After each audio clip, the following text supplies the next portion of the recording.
Okay, so we know how we all like for all of us Star Wars nerds and fans who've seen the last episode of Mandalorian with Ahsoka Tano. Even though you haven't seen Clone Wars, everyone should know who Ahsoka Tano is. Even if you haven't seen Clone Wars, um, that episode was cool. Don't get me wrong, it was great. Grand Moff Thrawn's back. Somehow we don't know how he's alive. But the lightsaber fight and lightsaber fight, they were good. They weren't great, but they were still pretty good. Well, like it's very samurai-esque, which is cool.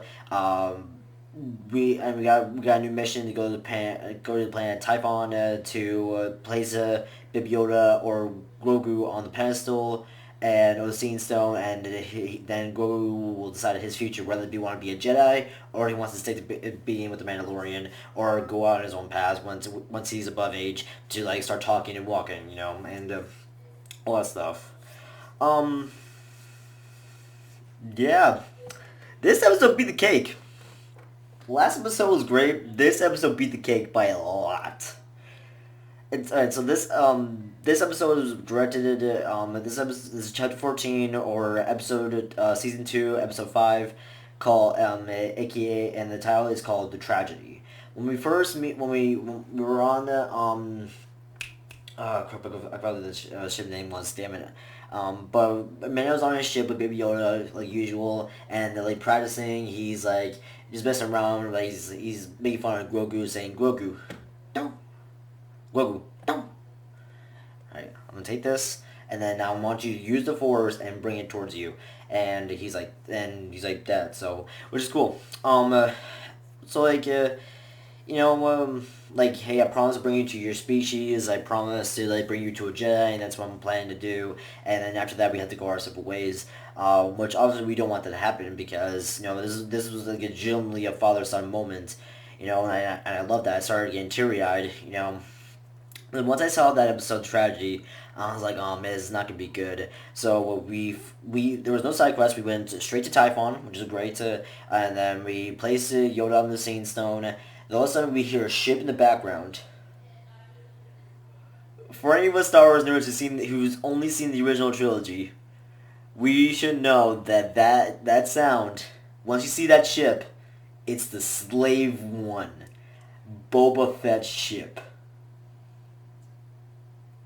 I started like I started getting so antsy, like I started like cringing. I started like bulbing a ball like with excitement about like just scream and yell, saying, "Oh my God, it's Boba!" And he's been tracking you, Mando. I'm here for my armor. And it's like Mando's like, well, if you want my armor, you gotta take it from me from off my dead body. I don't want your armor. I want my armor. He says, "Are you Mando?" I, in a way, yes. But yes, it has been confirmed. It has been recanned that Jango and Boba were Mandalorians. So, which is great. So, because back in the day that was Legends, but now thanks to John Favreau and Robert Rodriguez, they wanted to make it canon again because obviously it has to be. So, but also Freya,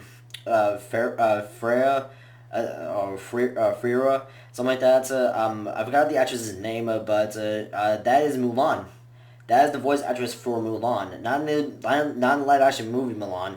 Mulan, like the movie, like the old school movie that the animated movie that Disney made long ago, and which is cool. I'm so happy they brought her back. Because let's make sure she was dead dead. She was dead at the DNC, but Mando found her, put her back to like fixed her up and made her better, and now she is forever, and Mando's dead. Which is awesome because she is a great sharpshooter. She's an excellent sniper. She never misses a shot. So and she even said that as well. Like Mando, you should know Mando. I never miss a shot, which is awesome. So her and Bobo are a great team, but so it says, hey, I want my armor back, etc. Let's talk and all that stuff. But all of a sudden, we hear another ship. But all of a sudden, the Empire comes in, and he went to go get the kid and all that stuff. Seeing Boba fight with, I forgot what those things were called, but the Tusken Raiders have him, and he fights so well with it. and you get to see like the armor cracking and all that stuff. Like when Mando hits it, like his choreography, and it's actually him too. It's the actual actor. I forgot what his name was, but it's the actual actor who's doing all that choreography, which was so amazing. Especially like the editing and the choreography and the shots were all incredible. Especially when he killed the last guy, like he you saw from the Stormtrooper's point of view when he like stabbed him. It was so awesome. And then he looked at Mando's ship because he knows that his armor's in there. So but like as for Baby Yoda, like he's on the Singing Stone. He's protected by a force field in a way, and like no one can get through it. So he's safe. Like nothing can get through it. Mando can't go through it. Like nothing can go through it. I'm pretty sure laser blast can go through it. I'm not really sure yet, but like no human being or anything like that can go and try to get him because of the force field that protected him, which is cool. Which is like has a cool effect. And Baby Yoda's going like this, like he has his eyes shut, he's like meditating and all that stuff. He's like seeing all of his possibilities and like he's want to go to the Jedi side, he want to stick to the Mando side, he doesn't want to go on his own path. So all that stuff. Sadly, we can't see it or hear anything, which would have been cool, but it's fine. Um, so well. Also, like, there's another part where they grab where the stormtroopers were assembling a minigun, and Freya, I forgot what her name was. Just say Freya, just to get it over with. So Freya was running from the minigun shots, and she was hiding behind a boulder, and that was so cool. It was very Indiana Jones. Like she was able to push the boulder out of the cliff, and it was ready to roll down and kill like 4 or 5 stormtroopers. But it was like very very Indiana Jones, which is very very cool. So. That was awesome, and then all of a sudden, more stormtroopers coming down. The Mando had to go protect Freya and all this stuff. But all of a sudden, Mando comes in with his suit of armor.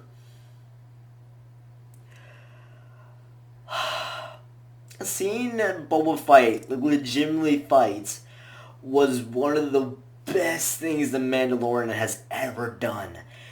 Like he fought so well in the amount of gadgets that he has. You know, he has like a dual blaster fire gauntlet thing, which is so sick. He has the OG backpack and the old school armor, which is awesome. Or the jetpack and the old school armor, which is awesome. He has a rocket fist, not like when you can like detach an arm, but like it has when he punches somebody, it has like this little engine and it's able to like go make people go flying. He has knee darts, which is so cool. Like where was this Boba during the original trilogy? Obviously they couldn't do it because the choreography wasn't that great. Or something like that. I guess they didn't have the budget to hire like a stuntman, do all this stuff. But like Boba Fett during the original trilogy was probably probably one of the worst things ever when it comes to the original trilogy. Like don't get me wrong, he's still cool looking, but he hasn't really done anything. Sure, he captures Han Solo and brings him to Jabba the Hutt, and then he also fought Luke for like 4 or 5 seconds, and that was it. And then all of a sudden Han Solo hits him in the jetpack, and all of a sudden he goes inside the pit. So. When John Favreau created this, and Robert Rodriguez, they did an incredible job of showing what what Boba Fett can actually do once he has his suit of armor. He has don't get me wrong, he has great fight choreography and everything like that, especially with that little like staff thing he had. But once he gets his suit of armor, you guys need to fucking run. Like you're talking about one of the greatest bounty hunters in the entire galaxy during his time. He was one of the greatest, among the greatest of bounty hunters throughout the galaxy.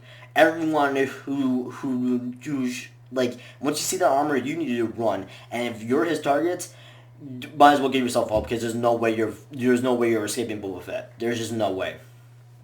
So it was just awesome seeing him fight.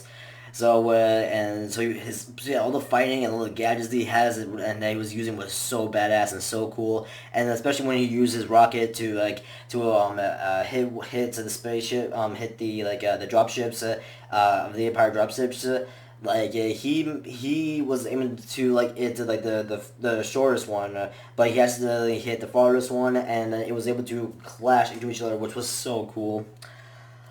Sadly though, it was awesome. But then sadly though, everything came to an end, and all of a sudden the Empire's starfighter ship shot down the Mando ship, which is I was so man. Like that ship has been through everything with the Mandalorian since season one. Probably even longer because we have no idea what Mando has been through with that ship. But like he's been through it here and there, and that ship has been through a lot. But now that it's fully destroyed, he needs a new ship. But like there were so many cool items in there. Like the robot was still in there. Baby Yoda's bed was there. Really cool guns and gadgets that he could have. That he had. Like he has a couple carbonizing freezing chambers to capture his uh to capture his bounties. He has a cool cockpit. Like he has so much cool shit. So, but sadly, it came to an end. Like the Beskar staff still survived, and so did the little ball that Baby Yoda likes to play with. So, but it sucks. And all of a sudden, some of the Gideon said some of the Dark Troopers are sick. I believe the Dark Troopers are originally from the Dark series or the Dark Forces video game. I believe at least that's what everyone says. I don't think I ever heard or played the Star Wars Dark Forces before. I have to look it up, but they look badass. There are these cool robots that I don't think they can use the Force. I forgot what's so special about Dark Troopers, but they look badass. They're really, really cool. Like, I love their helmet. I love their helmet. Like their helmets and like their eyes are so cool, and yeah, they just look badass, and I can't wait to see them in action. Against Boba Fett and Mando and Freya and all that stuff. Sadly though, they captured Baby Yoda because Baby Yoda he was done using the Scene Stone. He was tired, so and he couldn't really do anything. The second he awoke, the Dark Troopers were right in front of him, and like, because they have jetpacks. Like that, I would say jetpack, but like they can fly. So and they flew all the way up back to the Empire's fire fleet. So yeah. So Mos Gideon has Baby Yoda or Grogu, and we still have no idea what his plan is. Like, is he trying to make Jedi clones? Is he trying to somehow use the Force on himself? Is he trying to extract the DNA to give him to his robots so they can use the Force? Like, are they trying to give it to his troopers so they can use the Force? We have no idea what Mos Gideon's plan is to use Grogu. But when they were in Gideon was in hyperspace, and the way he turned around was just so cool, and his walking is incredible. Sorry, my nose is itchy. But and Baby Yoda is in a cargo hold. I don't say cargo hold shit. Is in a prison cell, and he's just fooling around with these two stormtroopers, which was hilarious, by the way. So he was, but yeah. After that, he was all tuckered out. And then he pulled out the dark saber. But it's like, hey, have you ever seen one of these before? I had these things for a long time. I think that's what he said. So, and Billy Yoda was about to touch it. I was like, oh no, please, Billy Yoda, don't touch it. You might get your hand off or something like that. And then Gideon said, put him in shackles. They had the cutest little shackles in case. They put in such cute little shackles. It looked so cute on him. But so they're evil, and I feel bad, and I'm so scared for what's gonna happen to Baby Yoda or Grogu. I'm so scared what's gonna happen. So basically, guys, obviously the best thing in the entire episode was definitely seeing Boba Fett in action. That's probably the best thing, best choreography, best fighting that Boba has ever done, and I can't wait to see him. We also got Hera back, and like I said before, we're also looking for Bill Burr. So we got crew, awesome, and we gonna get Grogu back somehow. And a lot of people are expecting this. I don't see it, but apparently that not only is our Mando and Boba Fett and Freya and Hera and also Bill Burr, I forgot what the guy's actual name is, but they're like obviously they don't get Baby Yoda, but what I also want to wonder is this, so because Grogu uses the Sand Stone, can it, and he said, and Ahsoka Tano says that a Jedi might sense him while he was down there. So that means maybe a Jedi sensed him and is going to come rescue Grogu. Who knows? Who knows? So anyway, I'm excited to see what happens next week. Next week is gonna be insane, guys. Next week is gonna be absolutely insane. Tomorrow is a brand new episode of Ruby. Ruby, if you guys are wondering, is a Rooster Teeth web series called Ruby, and it's made by Monty Ohm, who passed away back in 2015. So yeah. So there's this episode, and then next week is gonna be insane. Cyber 2077, new episode of Mando, new episode of Ruby. Oh my god, guys! I can't wait to see what happens next. Sadly, though, we only have 2 episodes left. That's the bad thing. That's the sad news. 2 episodes left, and then that is it. So anyway, guys, thank you guys so much for me talking about or me reviewing the episode chapter 14 or episode 2 or season 2 of episode 5, the tragedy of the the Mandalorian, and I'll see you guys in another video. Peace. And also, I'm continue editing Ghost of Tsushima. Some reason now that this new episode is currently keep on freezing, so I'm gonna try my best, see if I can try to fix it. If not, I might just release the full episode by itself. It's an hour and 40 minutes long, so I do apologize for that. So I try my best to cut down all the boring parts and most of the exciting parts. But if my editing software is going to keep freezing on me and taking a long time to render, then I have no choice but to release the whole episode by itself. So until then, guys, I'll see you on a brand new video. Later.